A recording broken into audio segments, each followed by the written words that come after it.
Students हम आज पढ़ेंगे हेडिंग 3.3 रिएक्शंस ऑफ एल्यूमिनियम। और हम चूंकि पढ़ रहे हैं ग्रुप थर्ड ए, और ग्रुप थर्ड ए में अभी तक हमने फर्स्ट मेंबर बोरॉन के दो कंपाउंड्स पढ़े हैं। और अब हम देखेंगे कि इसका जो सेकंड मोस्ट इंपॉर्टेंट मेंबर है वो एल्यूमिनियम है। हम उसके रिएक्शंस के बारे में पढ़ेंगे।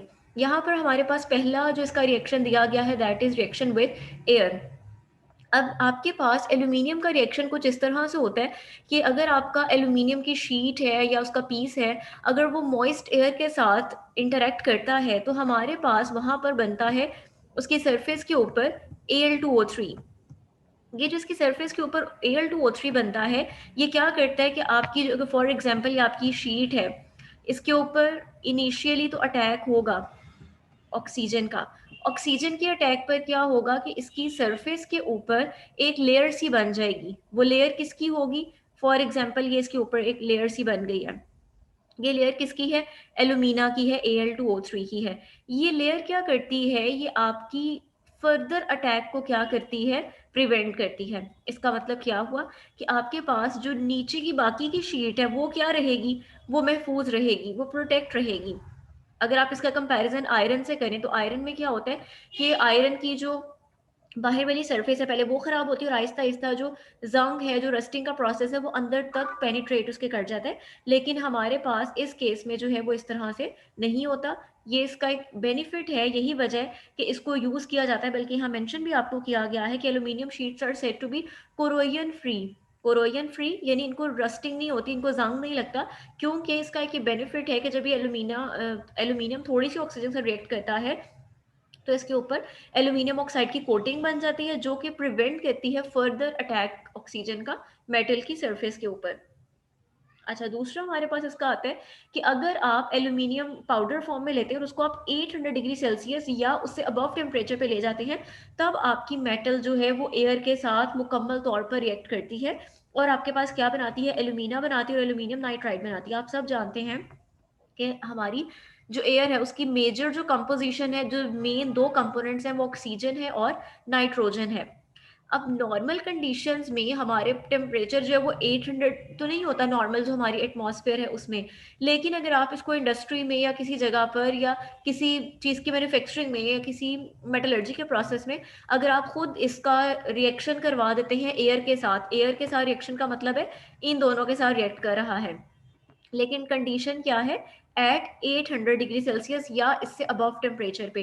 तो क्या होता है कि एल्यूमिनियम ऑक्सीजन के साथ रिएक्ट करके क्या बनाएगी? एल्यूमिना बनाएगी, Al2O3। और नाइट्रोजन के साथ रिएक्ट करके क्या बना देगी? Aln which is known as aluminium nitride बना देगी। Aln बन जाएगा। अब आपके पास ये जो रिएक्शन है, इस रिएक्शन के दौरान ये एक एक्सोथर्मिक रिएक्शन है, evolution of heat and intense white light, जिसकी वजह से क्या होता है कि एल्यूमिनियम को यूज किया जाता है as a flash in photography. Flash light जो होती है उसमें एल्यूमिनियम को यूज किया जाता है। तो आपसे पूछा जा सकता है कि which element is used in flash light photography, या पूछा जा सकता है कि why aluminium is used in flash light photography. तो उसमें आप बताएंगे कि चूंकि जब ये एयर के साथ रिएक्ट करती है तो हमारे पास एल्यूमिनियम नाइट्राइड और एल्यूमिना बनता है, और इसमें जो इंटेंस हीट वगैरह जो इवॉल्व होती है, वाइट लाइट निकलती है, उसकी वजह से इसको as a flash light use किया जाता है। नेक्स्ट हमारे पास बता रहे हैं कि इसी रिएक्शन विद एयर का एक और बेनिफिट क्या है। ये वही रिएक्शन जो मैंने आपको ऊपर पॉइंट बताया कि एल्यूमिनियम जब ऑक्सीजन से कंबाइन होगा तो एल्यूमिना, नाइट्रोजन से कंबाइन होगा तो एल्यूमिनियम नाइट्राइड। ये दोनों बेसिकली क्या है? रिएक्शन विद एयर, यानी एल्यूमिनियम का रिएक्शन विद एयर की एग्जाम्पल है। दूसरा जो इसका बेनिफिट है कि इसका जो एयर के साथ रिएक्शन है उसका बेनिफिट क्या है कि इसकी एबिलिटी ये है कि ये ऑक्सीजन और नाइट्रोजन के साथ चूंकि कंबाइन हो जाता है, इसलिए इसको यूज किया जाता है मोल्टन मेटल्स में से एयर बबल्स को रिमूव करने के लिए। जो हमारे पास मेटलर्जी का प्रोसेस होता है, यानी जो इसकी ये वाली एप्लीकेशन है, बेसिकली वो इसकी ये मेटलर्जिकल एप्लीकेशन है। मेटलर्जी के प्रोसेस में हम क्या करते हैं? हम मेटल्स की मिनरल्स या ओर्स को लेते हैं और उसमें से हम क्या करते हैं? अपनी मेटल को ऑब्टेन करते हैं। फॉर एग्जांपल आपके पास कोई for example aluminium magnesium silicate है, आप उसमें से मैग्नीशियम अलग करना चाहते हैं, तो आपको क्या करना पड़ेगा? मैग्नीशियम को अलग करने का जो सारा प्रोसेस है वो क्या कहलाएगा? मेटलर्जी कहलाएगा। तो मेटलर्जी के प्रोसेस में जो आपके पास मोल्टन मेटल्स पिघली फॉर्म में जो मेटल्स आती हैं, अगर आप उनमें से एयर बबल्स रिमूव करना चाहते हैं तो बेस्ट वे क्या है कि आप उसमें एल्यूमिनियम का पीस ऐड कर दें। वो क्या करेगी, वो ऑक्सीजन और नाइट्रोजन से क्या करेगी, रिएक्ट करेगी, जिसकी वजह से वहां से एयर बबल्स क्या हो जाएंगे, रिमूव, क्योंकि वो क्या बना देगी, एल्यूमिना बना देगी और एल्यूमिनियम नाइट्राइड बना देगी। अगला ये बता रहे हैं आपको कि salt solutions corrode aluminium badly, so aluminium and aluminium alloys are not suitable for marine use.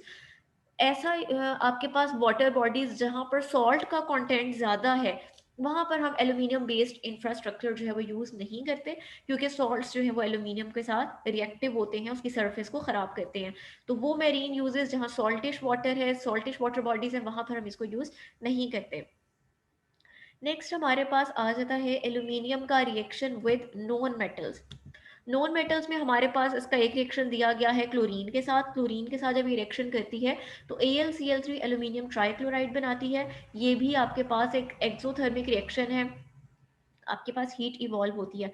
इसी तरह से ये तो आपने पढ़ा क्लोरीन यानी हेलोजेंस के साथ। सिमिलरली ये सल्फर, नाइट्रोजन, फॉस्फोरस, कार्बन, ये सब नॉन मेटल्स हैं। अगर आप और करें, ये पेरियोडिक टेबल के वो मेंबर्स दिए गए हैं जो कि नॉन मेटल्स हैं, तो ये उन सब के साथ क्या करती है, रिएक्शन शो करती है। किस फॉर्म में, हीटेड एल्यूमिनियम। दूसरा ये बता रहे हैं कि एल्यूमिनियम हाइड्रोजन के साथ भी रिएक्शन करती है। जब आप एल्यूमिनियम को हीट करते हैं हाइड्रोजन के साथ, तो ये बनाती है एल्यूमिनियम हाइड्राइड, AlH3 बनाती है।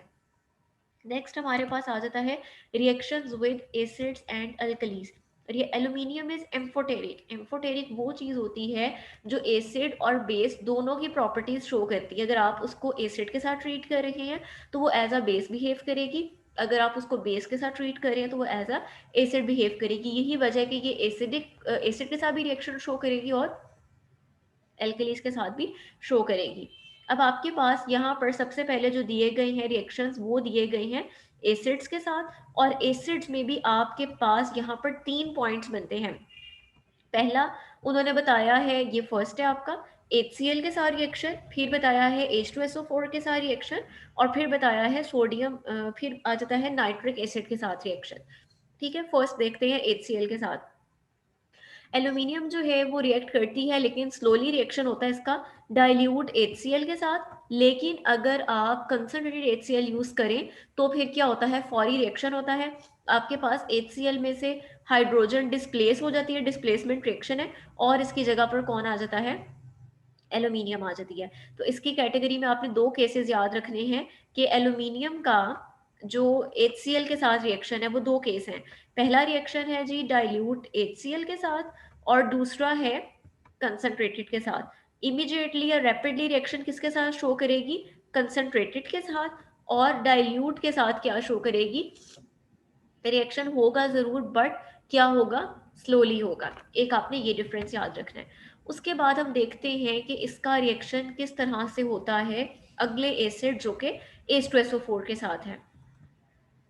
H2SO4 के केस में क्या है, ये इंपॉर्टेंट बात है कि एल्यूमिनियम डाइल्यूट सल्फ्यूरिक एसिड के साथ रिएक्ट नहीं करती, इसको अंडरलाइन कर लें। लेकिन अगर आपके पास हॉट कंसनट्रेटेड सल्फ्यूरिक एसिड मौजूद है तो ये उसके साथ रिएक्शन करती है। डाइल्यूट सल्फ्यूरिक एसिड के साथ क्या होता है कि इसकी सरफेस के ऊपर एल्यूमिना की कोटिंग बन जाती है जो कि फर्दर अटैक को प्रिवेंट करती है। लेकिन कंसनट्रेटेड और हॉट फॉर्म में अगर आप सल्फ्यूरिक एसिड लें तो वो कोटिंग ब्रेक हो जाती है और आपके पास ये रिएक्शन हो जाता है। आपके पास एल्यूमिनियम सल्फेट बनता है, वाटर बनता है, और साथ में सल्फर डाइऑक्साइड गैस लिबरेट होती है। ये आपका था सेकंड पॉइंट।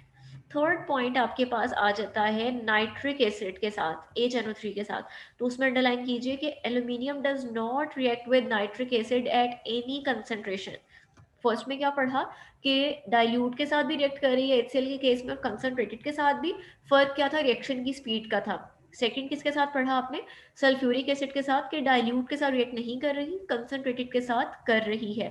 थर्ड अब आप क्या पढ़ रहे हो, नाइट्रिक एसिड के साथ, कि चाहे आप डाइल्यूट नाइट्रिक एसिड यूज कर लें या कंसंट्रेटेड कर लें, ये दोनों केसेस में रिएक्शन शो नहीं करती। इस वजह से नहीं करती, अगेन वही कि चूंकि सल्फ्यूरिक एसिड और नाइट्रिक एसिड दोनों ऑक्सीजन बेस्ड एसिड्स हैं, ऑक्सीजन इनमें पाई जाती है, जिसकी वजह से प्रोटेक्टिव लेयर बन जाती है एल्यूमिनियम ऑक्साइड की। ये लेयर क्या करती है, एल्यूमिनियम को पैसिव यानी प्रिवेंट करती है, उसको सेफ रखती है फ्रॉम फर्दर अटैक। और नाइट्रिक एसिड, यही वजह है कि nitric acid is therefore frequently transported in aluminium containers. यानी अगर हमने नाइट्रिक एसिड को ट्रांसपोर्ट करना है तो हम आराम से एल्यूमिनियम का कंटेनर यूज़ कर सकते हैं, उसके साथ नाइट्रिक एसिड कोई रिएक्शन शो नहीं करेगा और हमारा नाइट्रिक एसिड सेफली हमने जहाँ पे भी पहुँचाना है वहाँ पर पहुँच जाएगा। नेक्स्ट हमारे पास बता रहे हैं इसका रिएक्शन विद अल्कलीज। आपने हेडिंग में पढ़ा ना कि हम एसिड और अल्कलीज दोनों के साथ रिएक्शन पढ़ेंगे, तो अब आपको बता रहे हैं इसका रिएक्शन अल्कलीज के साथ।